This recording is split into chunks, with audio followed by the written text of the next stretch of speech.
கவிஞர்களே, அதாவது ஒரு சட்டப்பேரவை அப்படின்னு இருந்துச்சுன்னா அந்த அவையை வந்து வழிநடத்துற அவர் தான் வந்து சட்டப்பேரோட தலைவராக இருப்பார். சட்டப்பேரவை தலைவர் கிடையாது, அந்த அவை வழிநடத்துறவர் தான் அந்த அவை தலைவர் அப்படின்னு சொல்லுவாங்க. அவர் தான் ஸ்பீக்கர். அவர் தான் வந்து சபாநாயகர். பேலன்ஸ் பண்ணி ஆளுங்கட்சி ஆகட்டும் சரி, எதிரணி ஆகட்டும் சரி, பேலன்ஸ் பண்ணி சில விஷயங்கள் நடுநிலையா பேசிவிட்டு செல்வாரு. அவரை பத்தி தான் நம்ம பார்க்க போறோம். மதிப்பிற்குரிய அவருக்கு இன்னொரு பேர் இருக்கு தெரியுமா? என்னது? பெல்லடிப்பவர்.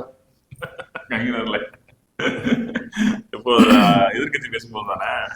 ஆமா, உண்மைதான் அது. ஏன்னா எதிர்கட்சி பேசும்போது மட்டும் பெல் அடிப்பாரு, மத்தவங்க பேசுறப்ப சந்தோஷமா கை தட்டுவார் மனசுக்குள்ள. கவிஞர்களே, அவர் என்ன பண்ணுவார் பாவம், கடந்த முறை பண்ணதுதான் இப்ப அவரும் பண்றாரு. கடந்த முறை பழனிசாமி அவர்கள் ஆட்சியில் இருந்த போது நம்ம அவர் பேர் என்ன, தனபாலன் என்ன பண்ணாரோ அதான் அவர் பண்ணிட்டு இருக்காரு.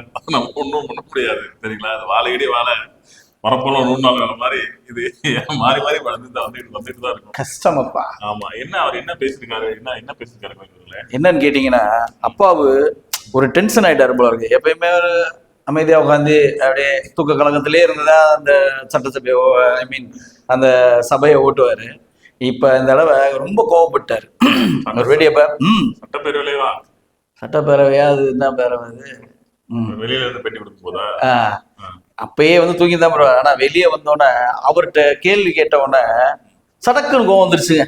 கர்ச்சிக்கும் சிங்கமா. ஆமா, அவர் என்ன கர்ச்சிப்பு மாதிரி கடந்தவர் கர்ச்சிக்கிற சிங்கமாவே மாறிட்டாரு. சொல்லுங்க.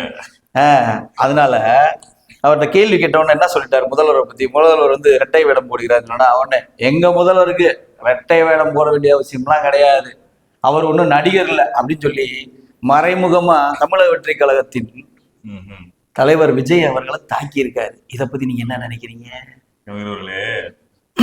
வந்து தாவேகா தமிழக வெற்றி கழகத்தை பார்த்து பிற கட்சிகளுக்கு அச்சம் வந்துள்ளதாக அரசியல் வல்லுநரால் பேசப்படுகிறதுன்னு சொல்லலாம். கண்டிப்பா.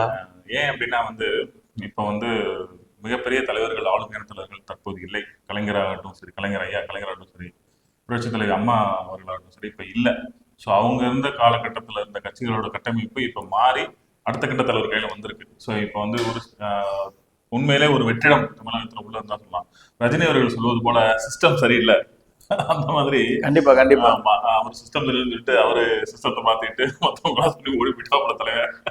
அதனால அப்பாவை வந்து ஏன் அப்படி பேசியிருக்காரு அப்படின்னா, நீங்க சொல்வது போல தாவேக்காவை தாக்கி தான் பேசியிருக்காரு. இருந்தாலும் இரட்டை வேடம் கிடையாது. முதல்வர் அவர்கள் பல வேடங்களை போட்டுட்டு தான் வர்றாரு. அதையும் அப்பாவை கொஞ்சம் பார்க்கணும். அதனால வந்து யாரையும் வந்து இன்டைரக்டா, ஏற்கனவே நம்ம சொன்ன மாதிரி அவரு மண்டைய மறைச்சாரு, ஆனா அவருக்கு அதுக்கு மேல இருக்க கொண்டைய மறைக்கலன்ற மாதிரிதான் கதை போய்கிட்டு இருக்குது. இருந்தாலும் அப்பா அவர்கள் வந்து ஒரு மிகப்பெரிய, அதாவது திமுக எதிர்கட்சி இருந்த போது அவர் வந்து விவாத மேடைகளை கலந்துக்கிட்டு சண்டைகளை போடுவார். அப்ப அவர் போடுற சண்டை சபாநாயகரா அவர் ஏரியா வந்த பிறகு இல்லைன்னே சொல்லலாம். நாசுக்கா எப்படி சொல்றது அப்படின்னா,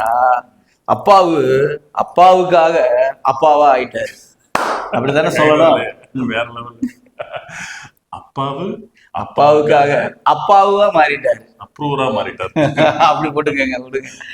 நன்றி, வணக்கம்.